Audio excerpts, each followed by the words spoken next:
Welcome back to my new video. इस video में हम कंप्यूटर साइंस का क्लास 11 स्टार्टिंग से स्टार्ट करेंगे थ्योरेटिकल। अगले वीडियो में हम प्रोग्राम्स कर लेंगे। ये आप स्टार्टिंग से आपने कुछ नहीं पढ़ा है तो ये आगे के लिए वीडियो है।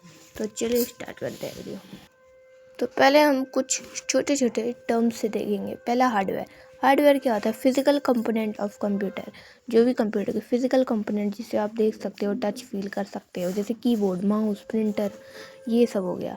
सॉफ्टवेयर वो जो इंस्ट्रक्शन रिकॉर्ड इंस्ट्रक्शन प्रोग्राम, जो भी इंस्ट्रक्शन चलता है हमारे मॉनिटर में, ठीक है, जो भी इंस्ट्रक्शन या प्रोग्राम चलते हैं with the help of software and, जैसे कि इसका एग्जांपल हो गया Google Chrome and computer organisation. इसमें क्या होता है ना कि ये एक लॉजिकल स्ट्रक्चर होता है, जैसे कि जो भी कंपोनेंट होते हैं ना वो कनेक्ट होते हैं ईच अदर। सिस्टम बस क्या होता है? ये कनेक्टिंग केबल्स होता है। ये 3 टाइप का होता है: data bus, control bus, address bus.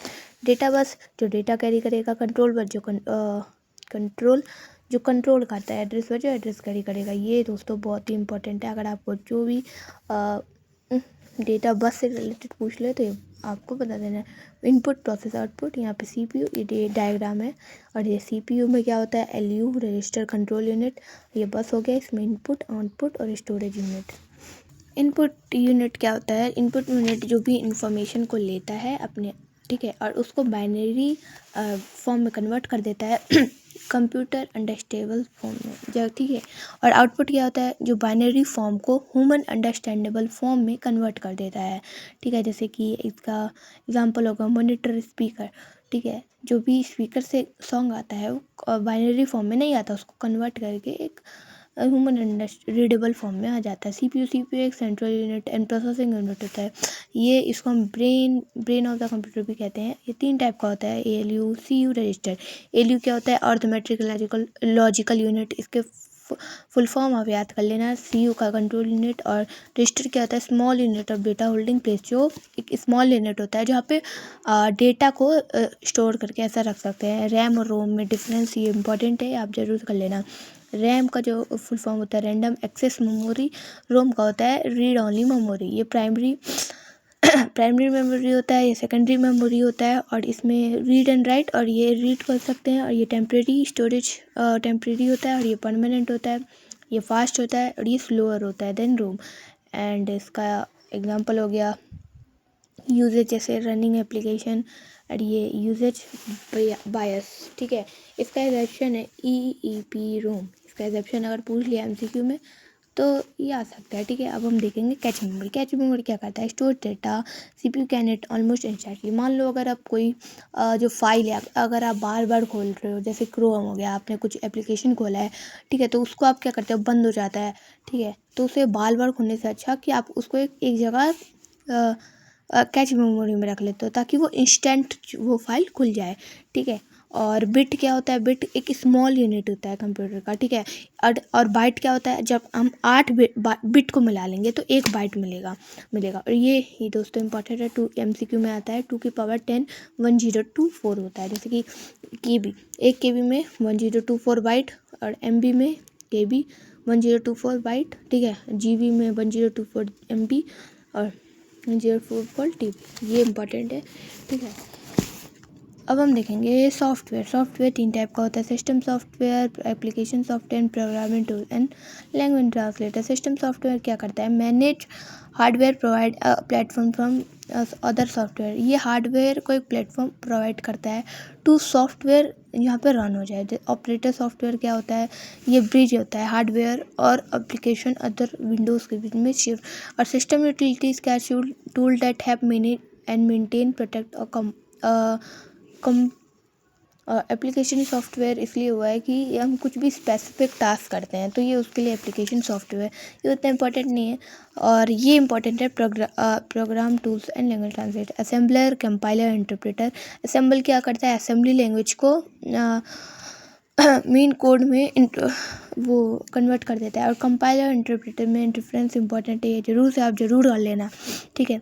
Compiler क्या करता है, जो भी जैसे कि फाइल है, ठीक है, मान लो अब मैंने बनाया कोड, ये एक ही बार में पूरे कोड को रन करेगा। और ये जो इंटरप्रेटर क्या होता है, ये वन बाय लाइन करता है, ये फास्टर होता है कंपाइलर, ये स्लो होगा। डिस्प्ले और एरर एट, अगर मान लो मैंने ये एक साथ पूरे, अगर मैंने एक गलती यहाँ करी तो ये पूरा गलत हो जाएगा। और ये इस जैसे कि मैंने करते गया, ठीक है, और यहाँ पे गलत हुआ तो ये एक एक करके गलती निकालेगा। तो इसमें क्या अब देखो, ये रन डायरेक्टली रन होता है, produce a separate executive file, ठीक है। और इसमें इसका एग्जांपल हो गया पाइथन, इसका एग्जांपल हो गया सी प्लस या सी प्लस प्लस। अब हम देखेंगे कुछ ऑपरेटर, बूलियन लॉजिक, जैसे कि लॉजिकल ऑपरेटर। बूलियन लॉजिक क्या होता है, ये ट्रू या फॉल्स बताता है, जैसे कि ट्रू का वैल्यू हो गया 1, फॉल्स हो गया 0। लॉजिकल ऑपरेटर में क्या क्या आ गया, नॉट और एंड, ठीक है। नॉट ऑपरेटर क्या करता है, देखो ये कॉम्प्लीमेंट निकालेगा, जैसे कि 1 का कॉम्प्लीमेंट 0 एंड 0 का कॉम्प्लीमेंट इज़ 1।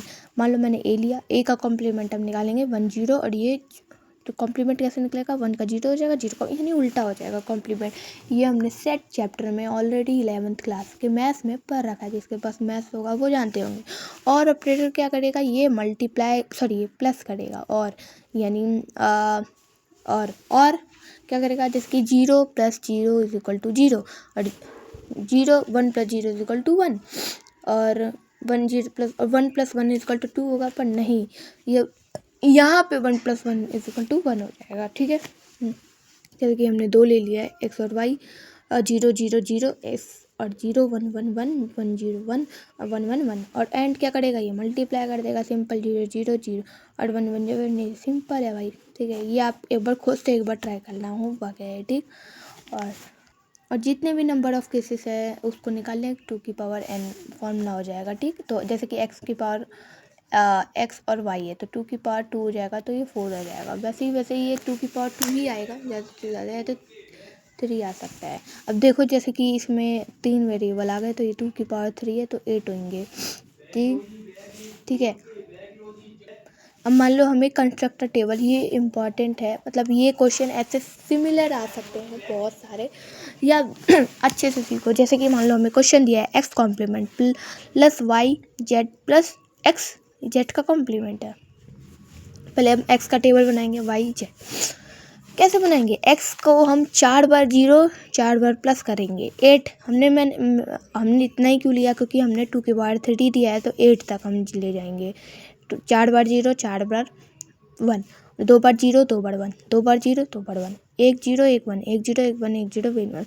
अब मुझे एक्स कॉम्प्लीमेंट चाहिए, तो मैंने एक्स कॉम्प्लीमेंट यानी उल्टा कर दिया, 1 0 का 1 0 का 1 0 का 1 1 का 0, ऐसे ही। अब जेड कॉम्प्लीमेंट, क्योंकि मुझे जेड कॉम्प्लीमेंट चाहिए, वाई कॉम्प्लीमेंट क्यों नहीं निकाला हमने, वाई कॉम्प्लीमेंट चाहिए नहीं, अब वही इसका उल्टा कर देंगे। अब मुझे वाई जेड को कॉम्प्लीमेंट, क्या मैं अभी इसको यहाँ से मल्टीप्लाई कर सकता हूँ, अब इसको हम मल्टीप्लाई कर देंगे, तो 0 1 जा 0 0 1 जा 0 1 1 जा 1, मतलब इसको देखो 1 वाई को जेड कॉम्प्लीमेंट थे, ठीक है। और प्लस एक्स, यानी हम एक एक करके लिख लेंगे। अब देखो क्या हुआ, ये वाई जेड है और प्लस एक्स कर देंगे, यानी प्लस मैंने बताया था, प्लस यानी प्लस करेंगे तो 0 0, इसको और इसको हम प्लस करेंगे 1 0 1 1 0 1, अभी सब में 1 1 1 1 1 आ जाएगा। सॉरी मैंने गलत बता दिया कि ये इसको हम इससे मल्टीप्लाई करेंगे, इसको इससे प्लस करेंगे, फिर ये आंसर 1 1 1 1 आ जाएगा। अब देखो अगर ऑल आंसर 1 आ रहा है, जैसे कि हमने इस हर में 1 आ रहा था, तो उसमें टोटोलॉजी हो जाएगा। 0 आ रहा है तो फॉलो सी बोलेंगे, ठीक है। अब हम लॉजिकल गेट देख लेते हैं। जैसे एक नॉट गेट होता है, एक और गेट होता है, AND gate. AND gate D type का होगा, और गेट थोड़ा आपका एरो शेप का होगा, और नॉट गेट से करके एक सर्कल होगा, ये इंपॉर्टेंट है, ठीक है। और गेट में मैंने बोला था ऐड होता है, एंड में मल्टीप्लाई होता है, नॉट गेट में कॉम्प्लीमेंट होता है। ये लो है, आप जरूर से जरूर एक बार देख लेना। और ये कुछ गेट है, जैसे कि नैंड में क्या, ये नॉट प्लस एंड हुआ है, तो एंड के आगे मैं नॉट गेट लगा दूँ तो ये नैंड गेट बन गया। एक और, यानी और के आगे हमने एंड गेट लगा दिया, और के आगे एंड गेट, तो ये एक्सऑर गेट बन जाएगा। अब हमें क्वेश्चन दे दिया है A B plus B complement C D, इसका लॉजिकल गेट बनाना है। तो पहले हम ए बी लेंगे। ए बी क्या है, मल्टीप्लाई में है, मल्टीप्लाई में हम एंड यूज़ करते हैं, एंड गेट बी वाला बना गया। अब बी कॉम्प्लीमेंट, अब देखो बी सी डी, अब मैंने क्या किया, ये सी लिया, बी, ठीक है, सी लेने के बाद आपको जो ये कॉम्प्लीमेंट पहले मैंने ये कर दिया, और ये बी, ठीक है, बी सी, अब इन दोनों के ऐड हो रहा है, तो ये ऐड होके ये और गेट हो जाएगा। तो ये बी सी का कॉम्प्लीमेंट। नहीं समझ आया, अगले क्वेश्चन में आओ। ए बी, पहले आप ए बी और डी गेट आ जाएगा यानी एंड गेट का, और सी ए सी का कॉम्प्लीमेंट, यानी ए और सी कनेक्ट कर दो और ये आ जाएगा। अब कॉम्प्लीमेंट यहाँ पे लगा दो यानी सर्कल कर दो आप, और ये ऐड हो जाएगा यानी और गेट से आ गया। अब देखो डेसिमल और ऑक्टेल बाइनरी हेक्साडेसिमल। डेसिमल में क्या होता है ना, डेसिमल में आपका 10 डिजिट होता है, बाइनरी में 2 डिजिट, ऑक्टेल में 8, हेक्साडेसिमल में 9, ठीक है। और ए से लेकर एफ तक A10 याद रखना ये। अगर आपको पाइथन से लेकर लास्ट तक चैप्टर का लिए भी चाहिए, अगर आपको समझ आया तो ज़रूर से ज़रूर कमेंट बताना। इस वीडियो के लिए इतना ही।